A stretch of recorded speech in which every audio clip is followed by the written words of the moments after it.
자, 보겠습니다. 인간의 폐포요. 자, 인간의 폐는 포도송이의 포도알과 같은 수많은 작은 폐포들로 이루어져 있어요. 폐포는 일형 폐포세포와 이형 폐포세포가 얇은 세포층을 이루고 있고요. 산소와 이산화탄소의 교환이 효율적으로 이루어지게 한데요. 폐포라는 게 뭐냐면 탄성력이 있어서 부피가 늘어났다가 다시 복원되는 특성이 있어요. 이걸 갖다가 신정성이라고 하는데, 신정성이 클수록 이 일정량의 공기를 들이마실 때 사용하는 에너지가 줄어들고 적은 힘으로도 원활하게 숨을 쉴 수가 있어요. 다시 인간의 폐는 뭐가 있다? 1형 세포와 2형 세포가 있다. 됐지? 자, 이렇게 정리하면 될 것 같아. 자, 폐포의 표면은 얇은 액체층이 있는데, 폐포의 표면에는 얇은 액체층이 있어요. 자, 액체층에는 액체의 표면이 스스로 수축하여 가능한 작은 면적을 취하려고 하는 표면 장력이 작용한대요. 근데 표면 장력이 뭔지 모르니까 다시, 액체층에는 액체의 표면이 스스로 수축하여 가능한 작은 면적을 취하려고 하는 표면 장력이라는 게 존재해. 자, 이는 일반적인 분자 간의 인력보다 강한 물 분자. 자, 인력이 강해요. 한마디로 인력이 강한 물 분자 간의 인력 때문에 형성되어져요. 자, 폐포에 작용하는 표면 장력 때문에 폐포는 오그라들려는 경향이 있겠죠. 왜? 수축한다 그랬잖아. 봐봐, 이 표면이 수축하려고 해. 그러면은 그 안에 있는 친구도 당연히 오그라들려는 경향을 보이겠지. 당연한 거야. 자, 폐의 신정성은 줄어들게 돼요. 폐가 신정성이 줄어들게 되죠. 오그라드니까. 그런데 이렇더라 하더라도 폐포의 허탈은 일어나지 않아. 허탈이 뭐냐, 밑에 나와 있어. 이게 그냥 없어져 버리는 게 아니야. 알겠지? 그냥 계속 무한대로 오그라드는 게 아니라 다시 이렇게 부풀 수 있다는 거야. 그건 왜 그러냐면 왜 이제 이게 쪼그라들지 않냐면, 표면 장력 때문에 발생하는 오그라들려는 힘과 폐포 내부에 기본적으로 공기압이 있어. 그래서 서로 평형을 이루어서 안정된 부피가 있다는 거예요. 그러면 폐포가 안정된 부피를 유지하기 위한 공기압은 라플라스의 법칙으로 얘기할 수 있는데, 라플라스 법칙에 따르면 폐포의 안정된 부피를 위해 필요한 그 내부의 공기압. 그래서 나 항상 이런 거 정리할 때는 여기다 쓰는 편이거든. 봐봐, 이게 내부의 공기압이야. 이 수식이 나왔지만 실제로 이거는 시각화잖아요. 시각화 자료잖아요. 시각화 자료를 내가 이해하기 위해서 결국 글을 이해를 돕는 거잖아. 그럼 이걸 쓰는 게 되게 중요하지, 정보를. 항상 이런 이제 그 다이어그램, 이걸 다이어그램이라고 보는 거야. 나는 그냥 단순하게. 이거 정보라고 보는 거야. 수식이 아니야, 알겠지? 수학으로 생각하시면 안 돼. 내부의 공기압은 뭐랑 정비례할 거냐면 표면 장력하고는 정비례해요. 그리고 R은 뭐냐면은 폐포의 반지름이죠.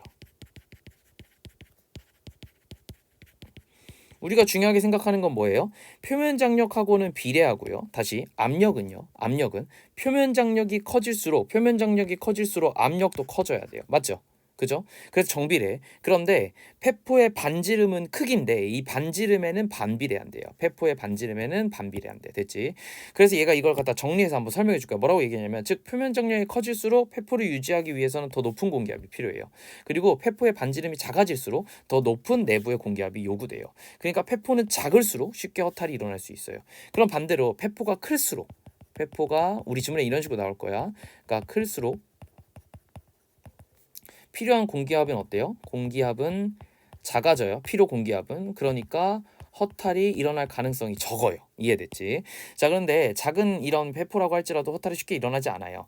왜 그러냐면 페포를 이루고 있는 이형 폐포세포가 계면활성제를 분비해요. 되게 특이하네. 계면활성제를 분비해서 한마디로 세제를 분비한다, 이 얘기예요. 세제를 분비. 그러니까 내가 세제라고 표현한 거야. 뭐 이게 분자식이 똑같겠지. 그래서 물 분자 사이의 인력을 방해하기 때문에, 그러니까 뭘 줄인다는 거야. 물 분자 사이의 인력을 방해한다는 거는 표면 장력을 줄인다는 거예요. 표면 장력을 줄이기 때문에 그럼 뭐가 없어질 거냐면, 이것 때문에 내부의 공기압이 줄어들 거예요. 내부의 공기압이 줄어들기 때문에 허탈이 쉽게 일어나지 않는 거예요. 이 원리 때문이야. 이걸 연결해서 이해해야 돼. 폐포가 작아질수록 계면활성제의 농도가 높아져요. 그러니까 표면 장력이 더 많이 줄어들어요. 만약에 계면활성제가 부족해지면 작은 회포의 허탈이 촉진되어서 호흡 기능이 떨어질 거기 때문에 이제 계면활성제가 잘 나와야 된다, 이런 얘기인 것 같아. 자, 적절하지 않은 것은 이랬으니까, 자, 4번 보면요. 폐포에 작용하는 표면 장력은 물 분자 사이 인력을 방해해요. 맞나요? 아니죠. 그죠? 이 표면 장력이 결국 인력 때문에 일어나는 거니까 방해하는 게 아니야. 그 둘은 이제 이것 때문에 일어나는 이제 인과관계의 무언가예요. 그래서 틀린 거고, 4번이.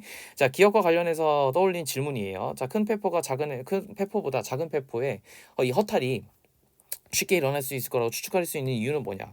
그럼 이제 우리가 아까 뭐라고 했냐면, 이제 라플라스의 법칙이 있다 그랬지. 라플라스 법칙 때문에, 됐죠? 이것 때문에 내가 그냥 대충 쓸게. 됐지? 페포의 반지름이 작을수록, 반지름이 작으면 내부 공기압이 커져요.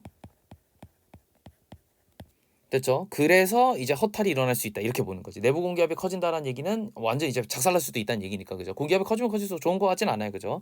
작은 폐포라고 해도 근데 일어나지 않는 이유는 뭐예요? E형 세포에 대체 폐포 세포에 계면활성제가 분비가 되어서 어떻게 될 거냐면 물 분자 인력을 감소시키고 이거는 결국 표면 장력이 작아지죠. 표면 장력은 뭐랑 비례하냐면 내부 공기압과 비례하니까 내부 공기압이 작아지는 효과가 있어요. 그래서 우리의 목표는 뭐냐면은 계면활성제의 농도가 높아질 거예요. 이런 식으로 이걸 내가 지금 얘기한 거를 그대로 글로 쓰면 돼. 알겠지? 그래서 뭐 두 줄이든 세 줄이든 상관없어요. 이렇게 서술형은 꼭 내가 쓸 수 있는 거 다 써줘야 돼. 이 논리를 내가 다 써주는 거야. 자, 이렇게 정리하시면 될 것 같고 3번 볼게요. 자, 그래서 적절한 것은 이랬으니까 한번 봅시다. 미수관은 왜 그러냐면은 이게 이제 발달하지 않아서야. 이거는 어떤 역할을 했냐면은 계면활성제를 얘기했죠. 무슨 얘기냐면 미수관은 애초에 폐포가 작아요. 폐포의 반지름이 작을 거야. 왜냐면 다 자란 애기가 아니니까 그지? 반지름이 작을 거야. 반지름이 작으니까 어떤 문제가 생길 거예요? 이 내부 공기압이 높을 거예요. 필요한 내부 공기압이 높을 건데 그런데 이걸 낮추기 위해서는 그럼 뭘 낮추면 될 거예요? 뭘 낮추면 되지? 이 아까 식이 있었잖아. 그 표면 장력을 낮추면 돼요. 낮추는 게 필요로 되어지죠. 그죠? 낮출 필요가 있는 거지. 그러기 위해서 계면활성제가 필요한데 계면활성제가 나오는 게 없어. 그래서 어떻게 할 거야? 인공 계면활성제를 투여하는 거예요. 됐죠? 자, 여기서 적절한 것은야. 폐포가 오그라들려는 경향을 크게 하면 죽어요. 숨을 못 쉬어요. 자, 여기서 분비되지 못하게 하면 죽어요. 더 분비되게 해야 돼. 폐포의 허탈이 일어나요. 그래서 공기압이 증가된 상태예요. 현재. 그러니까 이 증가하게 하면 안 돼요. 더 죽어요. 자, 폐표 표면을 둘러싸고 있는 액체층에서 일어나는 표면 장력을 줄이는 게 필요하다 그랬으니까 그게 그대로 나왔네요. 그래서 맞는 거죠. 이렇게 하기 위해서는 어떻게 해야 돼요? 계면활성제가 나와야 된다. 이 정도로 정리하시면 될 것 같아. 평형을 이루게 하는 게 봐봐. 산소와 공기의 일정한 압력이 틀린 거야. 내부 공기압의 평형을 이루는 건 맞는데, 그지? 내부 공기압의 공기압의 평형은 맞는데 산소와 공기 때문에 일어나는 건 아니었지, 그지? 그럼 완전 개소리예요. 그렇게 정리하시면 될 것 같아.